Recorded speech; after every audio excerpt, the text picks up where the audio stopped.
This is Culture, Communication, and Brand Moments with Shelby Joe Long, the show that takes you around the world to share interviews with some of the most successful and relevant people on the planet, hear their stories, and get the most important business lessons they have learned on their road to success, and get exclusive advice on how to implement their success into your life and business. Culture, Communication, and Brand Moments is brought to you by the Strategic Advisor Board and your host, Shelby Joe Long.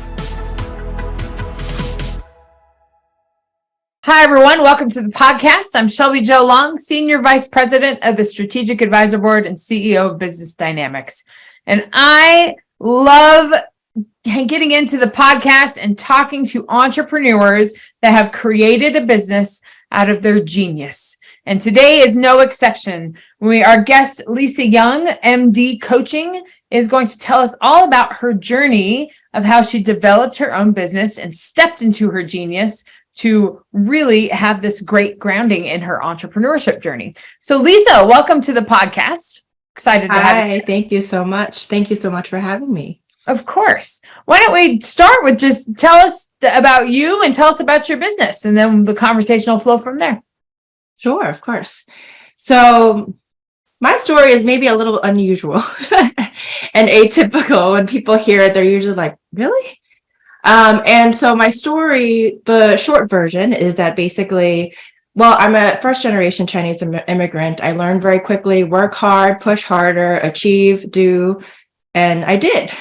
So I succeeded and I achieved many different things, including the first to go to college, then accepted early into medical school, one of the top in the nation, as well as then becoming a family physician, primary care doctor, and serving as a medical director in the Bronx during the pandemic. And an accomplishment. And you're so young too. That's yes. An incredible accomplishment. Yes. Thank you. I appreciate that. And all along this journey of the career path, right, of doing and achieving and pushing and striving, there was a period of time in residency when essentially I was hit with a set of totally unexpected life circumstances. And I don't know if anybody has experienced that before, where you have this plan, and mine was laid out for over a decade, right? This plan really laid out, and then all of a sudden, everything felt like it was falling apart, including I was diagnosed with an incredibly rare medical condition that didn't have a known cure in the medical world. Wow. And essentially, instead of really taking the time off to take care of myself, I just tried to push harder, stretch myself thinner, fit everything in, right? How many of us do that, right? Because especially you're a career woman, you have to do all the things, you have to prove, you have to be there. Absolutely. Right. With the health stress on top of that, that's incredible. Right. So suddenly I was trying to do it all, being a patient, also training to be a doctor, and doing all these different things, not taking time off or slowing down, just pushing harder, cutting down on sleep, cutting down all these things, and essentially prioritize everything and everyone else first for so long that one day I found myself completely depleted. Oh, geez. Physically could not get out of bed. Yeah. Thank you. That in that moment, it really was, I felt like such a failure in every aspect of my life. And I could not believe me. I have a degree in clinical psychology too, and I'm a doctor, and I'm supposed to take care of other people. And all of a sudden I'm in bed, totally depressed, totally burned out. How did I get here? Right. And so that really, on the outside, I was achieving lots of success. And really, it was that journey that has led me to create my business here. That it was that journey, that moment, even though it was so incredibly hard, it was that moment that was the turning point in my life. Because really, I had one of two choices. I could totally give up and just be like, you know what, I give up on life. This is it. And I was close to that, right? And the other option was, well, maybe there's something else out there. Some other way of living that I haven't learned from my family, from my culture, from societal standards and expectations. Sure. And so essentially, I went into a super deep dive researching learning everything I could about personal development and fulfillment and healing yourself from within, and learned so many things that I didn't learn in my traditional training, right? Like healing myself with all sorts of different modalities, getting really deep to the core of the issue, and essentially got to the point of being so healed, so fulfilled, feeling much more alive than I ever have in my life. And I just realized I meant for more. Absolutely. Oh, that's such a powerful story. And I'm not trying to cut you off. I just want to piece together some of the themes that I see that I'm really resonating with. And I'm sure many people in our audience would resonate with too, that we spend, and my journey it is similar, that, you know, you're trained in a profession, you're in the silo, if you will, you operate here, you climb the ladders of success, you do all the things, but then then you reach a point where you're like, maybe I want something else, but I really don't know what that is. I want something more fulfilling. I want to achieve for other people and also have that balance. And I think there's some really interesting, I believe that those themes resonate with quite a few people, because we invest so much of ourselves into building that career and to building that reputation in that career, that we maybe ignore even our own needs or our family's needs and our relationship needs. And those things all of those themes are I'm sure resonate with a lot of our listeners, particularly entrepreneurs, you know, but because in entrepreneurship, you throw yourself into your career, and then sometimes we ignore the things on the outside of that. But in your case, it sounds like taking that deep dive was something that was fulfilling, and it was a journey, and that in a similar way for me too, that yes, the entrepreneurship journey is up and down, and it's not all static, and there's lots of changes, but even that is fulfilling. So it sounds right to that. Can you talk more about that a little bit? Well, I feel like it's such a common theme, like you pointed out. Many people listening, I'm sure, can relate to it, because a lot of it is sort of what we pick up and learn as what we should be doing, right? Based on society standards. This is how you achieve success. You push hard, you grind harder, right? And these external measures are what going to determine whether or not you're successful. And that sort of subconsciously, like, well, if I'm successful, that must mean I'll be happy and fulfilled. But those two are not the same things, right? And I feel like that's why it's so sad, but we hear so many highly successful people, even celebrities, that end up committing suicide, and people don't understand. It's because we've gotten so good at achieving, but we then lose sight of what's really important in terms of who we are and what's important to us, and taking care of ourselves first and foremost. And so that was a huge turning point for me, in terms of, it was my rock bottom, right? And I could not believe I was there, and I'm so thankful that I found a way to figure out that there is another way. And I healed myself on a really deep level, to then where, even though I was serving, I really loved my job as a family physician, as a medical director, working in the Bronx, especially in the front lines of the pandemic, that I really helped a lot of people. Absolutely. And yet I kept having this voice and this feeling within me, like, there's something else out there for me, where I truly believe I will help even more people in an even more deeply life-changing, transformative way than I can within the confines of how conventional medicine is being practiced. And so that's how I then left my position as a medical director to start my own business, become an entrepreneur, which is not anything I ever thought I would be doing. That wasn't part of the life plan, right? Right. And so that I could then help people in an integrative way, in a holistic way, where I bring in my medical expertise, the scientific background and training I have, as well as my degree in clinical psychology, with also alternative modalities that are maybe less understood, more esoteric, more spiritual, energetic, and to bring those two worlds together. Absolutely. It's really magical to see how deeply it can really change someone's lives.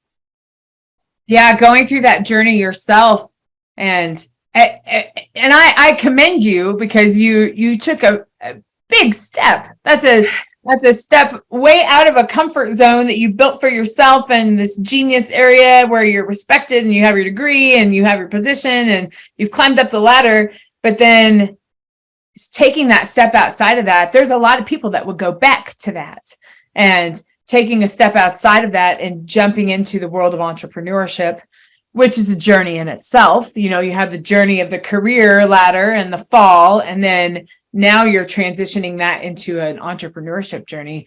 Both of those journeys can be extremely powerful for people. So, and your experience gives you such an amazing background for your coaching. So that's amazing. Yeah. I commend you for that.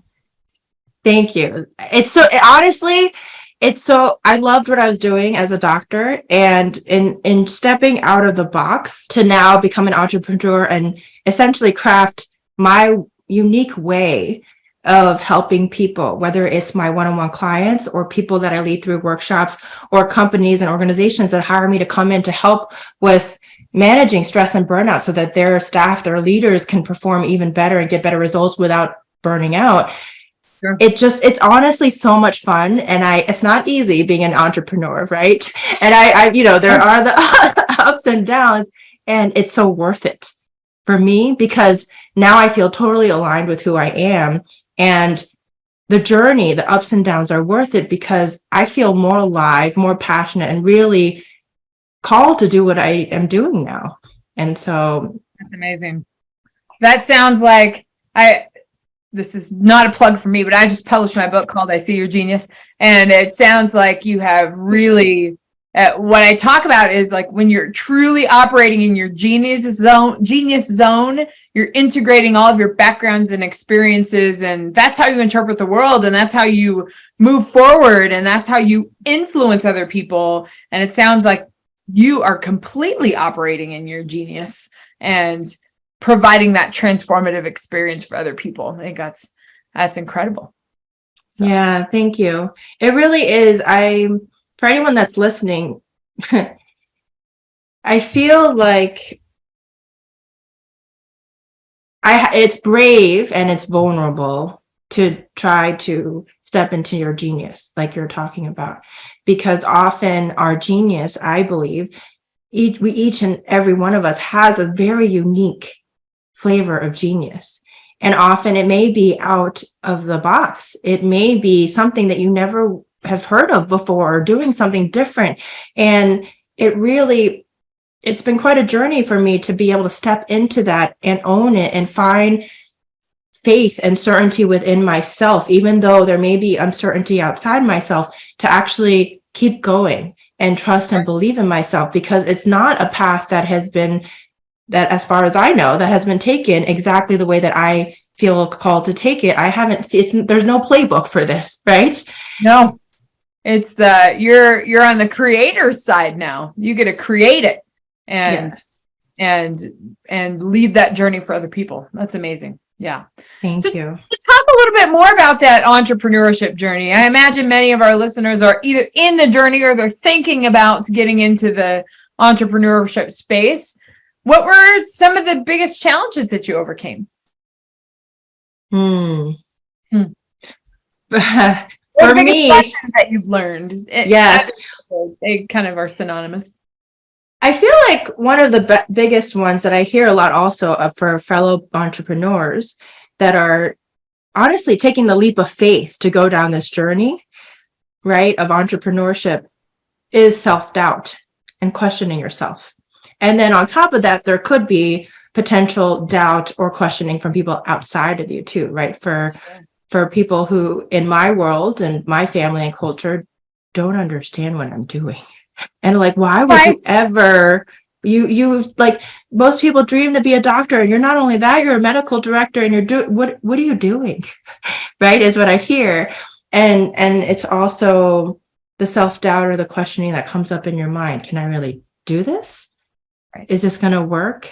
The imposter syndrome. Sure. Exactly. Yeah. And so I would say, I imagine most of us experience that, especially and throughout the journey, no matter how successful we are, actually.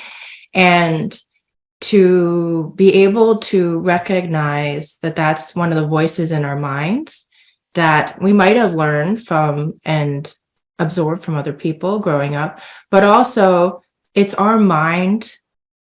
In my workshops, for example, I talk a lot about the physiology behind all of these things, which is really fun for people to understand. Our mind basically is our brain, or especially the primitive brain, is created to protect us.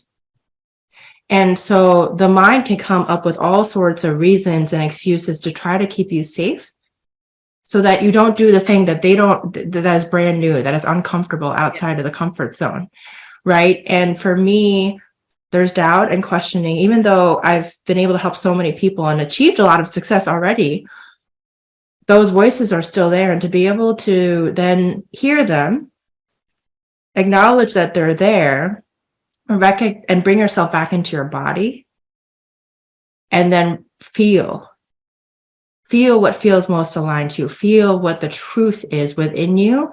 That's what's helped me overcome the self-doubt, because it's not about necessarily getting rid of it entirely, because it'll pop up every once in a while. It's just part of human nature.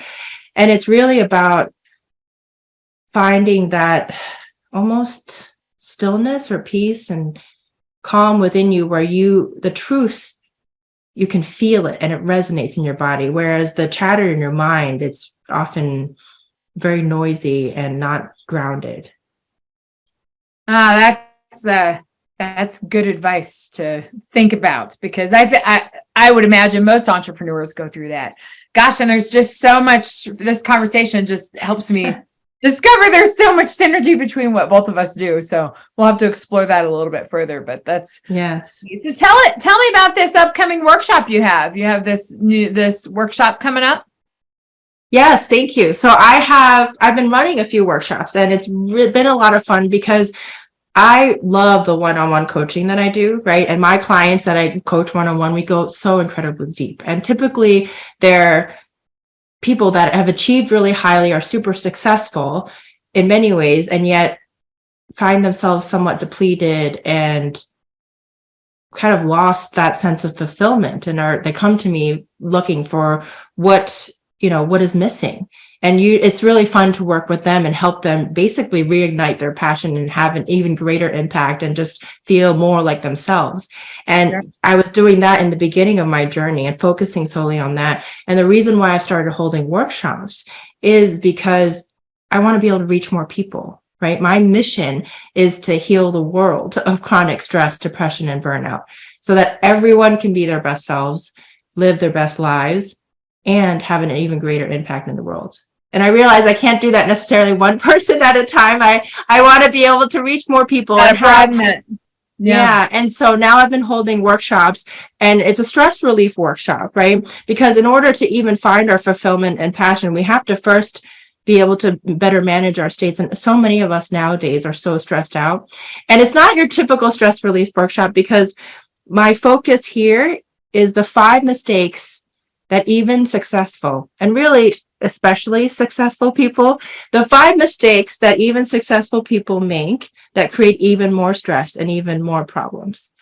And all of these are mistakes that I've made. All of these are mistakes. Every time I hold the workshop, like everybody, oh, yep, I can relate to that one. Relates.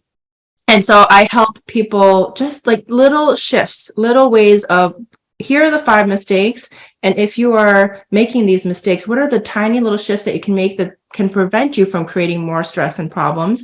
And I go through my 4A framework to really shift people from stress to feeling totally at peace and things like that. And so it's been really great. It's been so fun to see people's breakthroughs and ahas, and people message me afterwards. So I'll give you the link and a code for the group for the show notes, but we have I have a couple coming up in February and then in March. So the next one is Saturday, February 11th. Great. Well, we'll be sure to get that in the show notes and all that. Where can people find you if they're curious about your offer program? My website is lisayeungmd.com. So perfect. Young is spelled YEUNG. And the workshop is just lisayoungmd.com/stress workshop. And you can always find me on LinkedIn too, and follow me there as well. I still need to friend you on LinkedIn. I haven't done that. But I will do that. And I'll make sure the LinkedIn and your website is in the notes so people can find you when they want to relieve their stress. Well, Lisa, it was a treat talking to you today. What piece of advice can you leave our budding entrepreneurs for how to relieve their stress and to be more fulfilled in their journey? I would say give yourself permission to pause. Pause every once in a while and just check in. Pause and check in to see how you're feeling, and whether you're feeling, if you're feeling stressed, then you can implement some of the tools I'll teach you at the workshop. And pause and check in to see if what you're doing, what you're working on, is aligned with where you want to go and aligned with your bigger picture missions and goals. I feel like one of the things that happens in entrepreneurship, it's so easy to go down all these rabbit holes that then we get stuck, but it's actually not helping us achieve what we really want. And it can end up being busy work, right? So don't confuse busyness for accomplishment and making progress towards your goal. And so I want to keep it simple. Everything I teach is super simple so that people can implement it. Just pause. Pause periodically just to check in how you're doing, what you need, and also if what you're doing right now is helping you further towards your goals of wherever you want to go. Sometimes it's the simplest advice that is the best advice. So I look forward to learning more about you and what you offer and your programs and your workshops. We're going to have some discussion about some future synergy in what we do and the clients that we work with, because there's a lot of potential there. But awesome. Lisa, I'm so glad you joined us on the podcast today and let us know about your business and your vision. And you have huge ambition, and I wish you all the luck with your business. Thank you so much. Thank you for having me. Yes, of course. And to our listeners, I look forward to the next interview when I introduce another genius entrepreneur that has created a business out of their genius to inspire you to think about your genius in a different way. We'll see you next time. Thanks for listening to Culture, Communication, and Brand Moments with your host, Shelby Jo Long. Please leave your feedback and visit strategicadvisorboard.com to get the latest and greatest business advisement on the planet. Follow us on social media for updates, and we will see you on the next episode.